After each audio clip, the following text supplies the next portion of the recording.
अस्सलामुअलैकुम वरहमतुल्लाह। नूर टीवी अटक एक ब्रांड इसलिए है कि इस पर पढ़े जाने वाले तमाम कलाम वो हम्द हो, सलाम हो, मनक़बत हो या नात हो, अल्हम्दुलिल्लाह उसे लिखने की सआदत मुझे नसीब होती है और मेरे नात ख़्वान उसे बारगाह रिसालत मआब में हदिया करने के लिए बड़ी मोहब्बत से पढ़ती हैं और हम मिलकर मिलाद का वो ट्रेंड सेट करने की कोशिश कर रहे हैं जो दर हकीकत मिलाद है। मिलाद के नाम पर जो भी कुछ इस वक्त चल रहा है, जो शोर शराबा, हंगामा और जिस किस्म के कलाम आम किए जा रहे हैं, जिनमें ना तो शान मुस्तफ़ा का ख़याल रखा जाता है, ना हदूद व क़यूद का ख़याल है। बस काफ़िए से काफ़िया जोड़ा और जो लफ्ज़ आया उसको डाल दिया, ना शान देखी ना अज़मत देखी। कोशिश कर रहे हैं हम कि मिलाद को उस ट्रैक पर वापस लाया जा सके जो इसका असल ट्रैक है और जो मंजिल मकसूद तक पहुंचाता है। आपका लाइक, शेयर एंड सब्सक्राइब इस जद्दोजहद में हमारे साथ हमारा मददगार हो सकता है। आपने अभी तक अगर हमारा चैनल सब्सक्राइब नहीं किया हुआ तो इसको सब्सक्राइब कर लीजिए, वीडियो को ज़रूर शेयर कीजिए, लाइक कीजिए। आपके अंगूठे का एक प्रेस इस वीडियो को 10 नए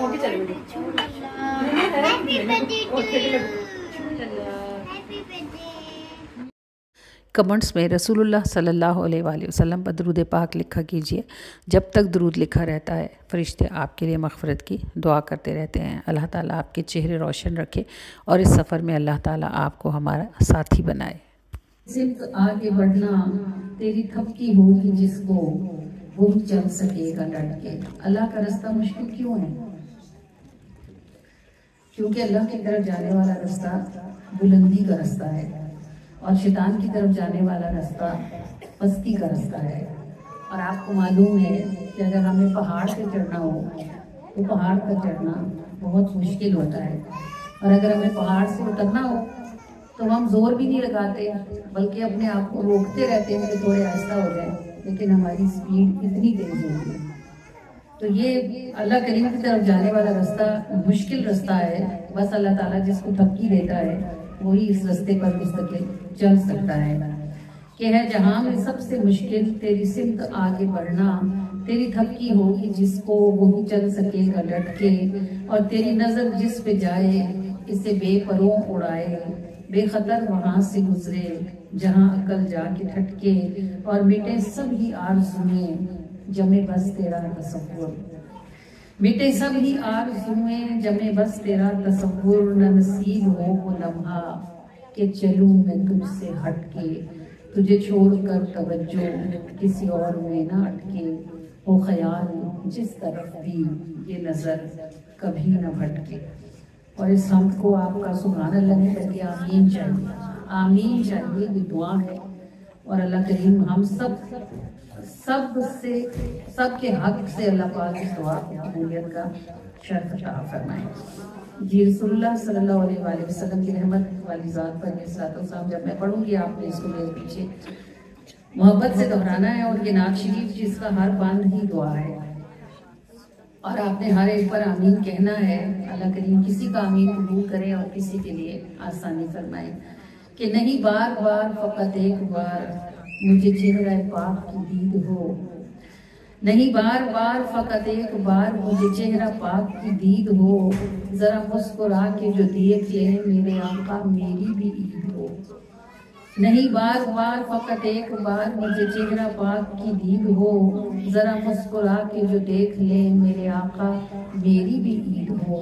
और कोई नात हो कोई बात हो लगे अच्छी आपको इस कदर, जो उठाए पर्दे खुशी से सब मेरा लिखना मुझको सलीद हो। कोई नात हो कोई बात हो लगे अच्छी आपको इस कदर, जो उठाए पर्दे खुशी से सब मेरा लिखना मुझको सलीद हो।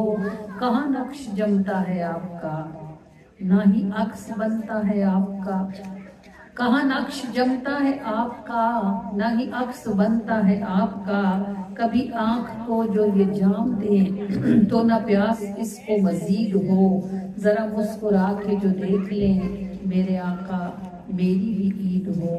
मेरे बादशाह मेरे सय्यदी मुझे एक नजर ही वो डाल दे, जो उठाए पर्दे निगाह के मेरी तलब इतनी शदीद हो।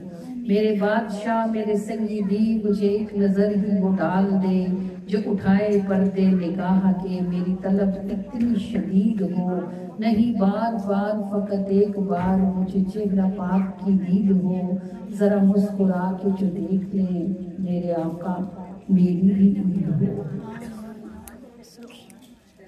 अस्सलातु वस्सलामु अलैका या रसूल अल्लाह व अला आलिका व अस्हाबिका या हबीब अल्लाह।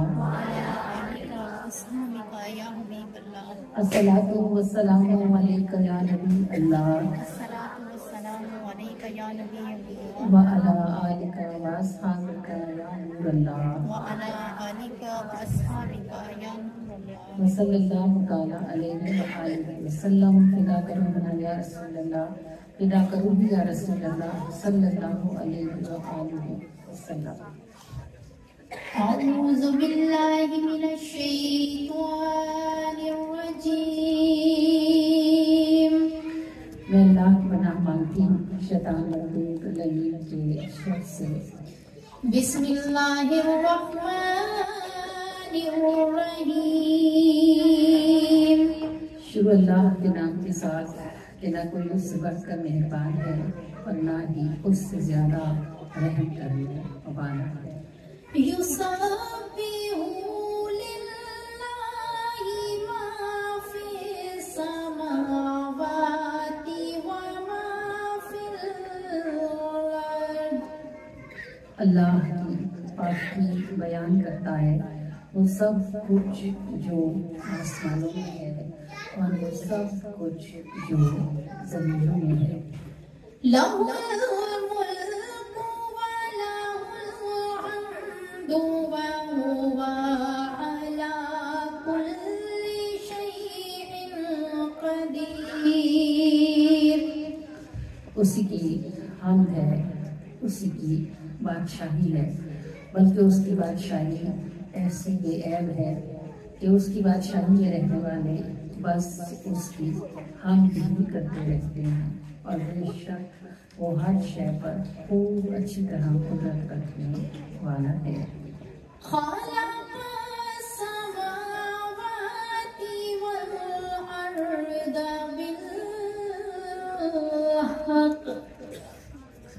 और उसने जमीनों और आसमानों को हक के साथ पैदा फरमाया है।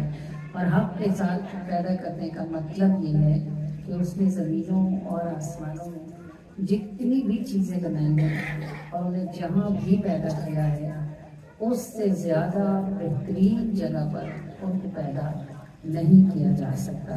जो कुछ भी उसने बनाया है उसमें पेंसिल की नोक जितनी गलती की गुंजाइश भी नहीं है।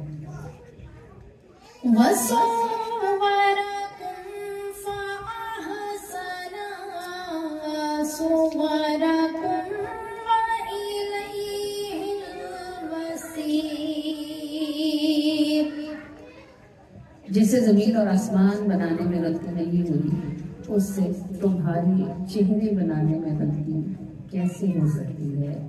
बस उसने तुम्हारी सूरतें बनाई। सवरा को ये लफ्ज़ मुसव्विर से निकला है और इसका मतलब होता है नक्शा बनाना, किसी के नक्श उभारने वाला। तो ये जो लोग नक्शों के परेशान होते रहते हैं और अल्लाह से मिले करते रहते हैं, तो अल्लाह फरमाता है सोवरा आसना को, जब उसने तुम्हारी शक्लें बनाई, तुम्हारे चेहरे बनाए, तो उसने तुम्हारी शख्सियत के लिहाज से तुम्हारे चेहरे बेहतरीन बनाए।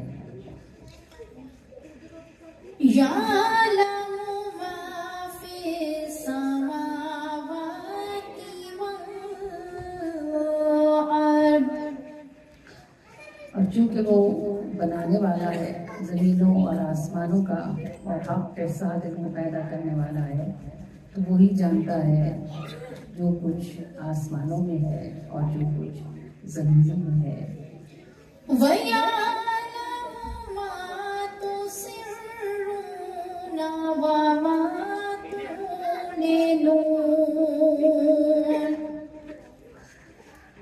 जो ज़मीनों और आसमानों की खबर रखता है वो ऐ सुनने वालों तुमसे वाक़िफ़ कैसे हो सकता है।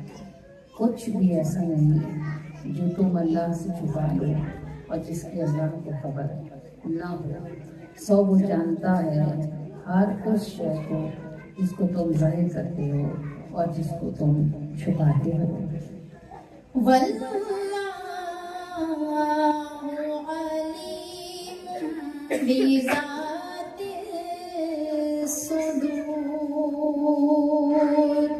और अल्लाह दिलों के लिए जानता है।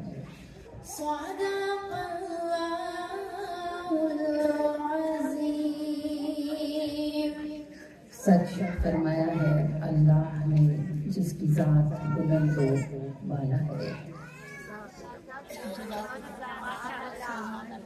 जैसे वालों अगर मेरे कहने को सुभान अल्लाह कहोगे ना तो सवाब सारा मेरा होगा, अगर खुद से कहोगे तो सारा आपका होगा। ऊंचे आवाज से सुभान अल्लाह कहें। आपने कुरान सुना है?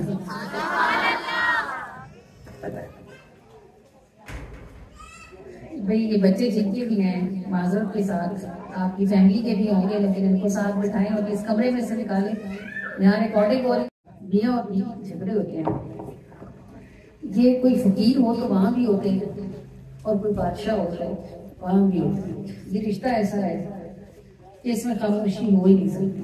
अगर एक फरीक चुप रहे तो दूसरा चुप नहीं रहता, और अगर दोनों ही बोलते हो फिर माशाअल्लाह चलता भी थोड़ा ही है। अब सब्र करके बर्दाश्त करके जिंदगी गुजार भी गिर जाए तो फिर कोई ना कोई वक्त ऐसा आता है जिसमें सब्र खत्म हो ही जाता है और वहाँ बात बढ़ जाती है। कोई बादशाह था, उसने बीवी को दिन में कुछ सख्त कहा, कोई बात बुरी की तो बीवी गुस्सा हो गई, उसका दिल खफा हो गया। थी वो मलका लेकिन औरत तो थी ना, उसको कुछ अच्छा नहीं लगा। अब रात हुई जब बादशाह अपने बेडरूम में आया, उसने चाहा कि बीवी के साथ कुछ हंसी मजाक करे, कुछ अच्छा वक्त गुजारे, कोई ताल्लुक बनाए। तो बीवी का मूड खराब था, उसने मनाने की कोशिश की। एक दफा उसको बुलाया, वो नहीं बोली। दूसरी दफा उसको किसी बात से हंसाने की कोशिश की, वो नहीं हंसी। तीसरी बार उसको हाथ से पकड़ के अपनी तरफ खींचता है तो उसने गुस्से से उसको झटका और कहा कि परे हट जहन्नमी। तो वो भी आखिर बादशाह था, उसे किधर आदत होगी ऐसी बातों की। मलका थी तो बहरहाल था तो वही बादशाह। जब उसने कहा ना परे हट जहन्नमी, तो वो फौरन कहने लगा अगर मैं जहन्नमी हूं तो तू मेरे साथ रह के क्या करेगी, मेरी तरफ से तुझे तलाक है। अब उसने वही खड़े खड़े उसको 3 तलाकें दे दी, बाहर आ गया गुस्से में। जब थोड़ा गुस्सा उतरा और मामला जरा ठंडा हुआ, मलका को भी समझ आई कि मलका तो इसी वजह से है कि बादशाह की बीवी है, अगर तलाक हो जाती है तो फिर तो बादशाह की बीवी ना रही, मलका भी ना रहेगी। और बादशाह को भी बीवी से मोहब्बत बहुत ज्यादा थी, उसे भी समझ आई कि उसने गुस्से में क्या कर दिया। तलाकें होती है हमेशा गुस्से में ही है, लेकिन बाद में लोग कहते हैं कि हमने तो हमारा इरादा नहीं था। इरादा हो या ना हो, अगर कह दिया जाए 3 बार वो लफ्ज जिनसे तलाक होती है तो तलाक हो जाती है। अब उलमाए किराम को जमा किया गया और मसला सामने रखा गया। सारों ने यही कहा कि भाई आपने 3 तलाकें दे दी हैं और तलाक हो गई, मलका से कहे इद्दत शुरू करें। वहाँ इमाम शाफी उस वक्त छोटे थे, 17 या 18 साल आपकी उम्र थी, और अभी आप उलमाए किराम के बीच में नहीं बैठते थे। यानी बड़े बड़े उम्र के लोग थे ना वहाँ, तो ये अभी छोटे थे तो इनको दरबार में नहीं बुलाया जाता था, मसनद में नहीं बिठाया जाता था। जब बादशाह सब तरफ से मायूस हुआ तो किसी दरबारी ने उसको कहा कि एक आलिम अभी रह गए हैं और वो बड़े ही फसी व बलीग हैं और बहुत ही शानदार आलिम है, उन्हें भी बुलवा लें, शायद आपका मसला हल हो जाए। उसी वक्त पालकी भेजी गई, इमाम शाफी को बुलाया गया, भरा दरबार था, सारे उलमाए कराम मौजूद थे, मुल्क के चोटी के उलमाए कराम मौजूद थे। शाफी ने कहा, इमाम शाफी ने फरमाया मसला बयान करें। तो बादशाह ने जब मसला बयान किया तो उन्होंने कहा कि ये तलाक कंडीशनल है, शर्तिया है, तो अगर तो आप शर्त पे पूरे नहीं उतरते तो फिर तलाक नहीं हुई है। तो बादशाह को जरा हौसला हुआ, थोड़ी उम्मीद बनी। उसने कहा आप कहना क्या चाहते हैं? वो कहने लगे आपने यूं कहा कि अगर मैं जहन्नुमी हूं तो तुझे तलाक है, तो अब अगर आप जहन्नुमी साबित नहीं होते तो ये तलाक नहीं होती। तो बादशाह ने कहा जीते जी दुनिया में ये फैसला कौन करे कि कोई जहन्नुमी है या जन्नती है? इमाम साहब फरमाने लगे जरा ध्यान तो करें, क्या कोई आपकी जिंदगी में ऐसी बात गुजरी है कि आप किसी गुनाह के करने पर कादिर हों और फिर आपने उस गुनाह को अल्लाह के डर से छोड़ा हो। तो बादशाह थोड़ी देर सोचता रहा, फिर उसने कहा गर्मियों की सख्त दोपहर में एक मर्तबा जब मैं अपनी ख्वाबगाह में दाखिल हुआ तो बिस्तर पर फूल बिछाने वाली लड़की बिस्तर पर सो रही थी। गर्मी की शिद्दत के सबब से जब उसने फूलों की पत्तियां बिस्तर पर डाली तो उनकी ठंडक से उसको नींद आ गई। वो लड़की जवान थी और खूबसूरत थी। जब मैंने उसको देखा तो मेरा दिल उसकी तरफ माइल हुआ और मैंने चाहा कि मैं दरवाजे की कुंडी लगाऊंगी, तो मेरी आहट से उसकी आंख खुली। जब उसने मुझे दरवाजे की तरफ बढ़ते देखा तो वो एकदम चिल्लाई, इत्तकुल्लाह या मालिक, यानी ए मालिक अल्लाह से डरे। जब उसने मुझे कहा अल्लाह से डरे तो मेरे दिल में अल्लाह का डर पैदा हुआ। मैंने फौरन दरवाज़ा खोल दिया और उसे कहा सलामती के साथ बाहर निकल जा। जब उसने ये बात सुनाई तो जवाब में आलिम साहब ने कुरान की आयत पढ़ी जिसका तर्जुमा या जिसके माने का मफहूम ये है कि जो कोई अल्लाह के डर से गुनाह से बाज रहा तो अल्लाह की तरफ से उसके लिए इनाम है। इमाम साहब ने कहा कि चूंकि आप गुनाह करने पे कादिर थे लेकिन आपने अल्लाह के डर से गुनाह छोड़ा तो इसलिए आप जहन्नुमी नहीं हैं, और अगर आप जहन्नुमी नहीं है तो ये तलाक कोई भी नहीं है। बस ये कि आपके मुंह से जो बात गलत निकल गई है उसका कफारा अदा करें और मसाकीन को अल्लाह की राह में खाना खिलाएं। ये इल्म ऐसी बड़ी नेमत है कि अगर कोई इल्म का दुरुस्त इस्तेमाल करे तो ये घर टूटने से बचा भी सकता है और ये जहन्नुम में गिरने से निकाल भी सकता है। और अगर कोई इल्म का गलत इस्तेमाल करे तो वो सिर्फ घर नहीं पूरा मुल्क तबाह कर सकता है, और वो एक दो घरों को नहीं पूरी की पूरी कौम को जहन्नुम में गिराने की ताकत रखता है। अल्लाह करीम हमारे दिलों को इल्म रहमानी का नूर अता फरमाए और अल्लाह पाक हमें इल्म शैतानी की स्याही से हमारे दिलों को महफूज फरमाए।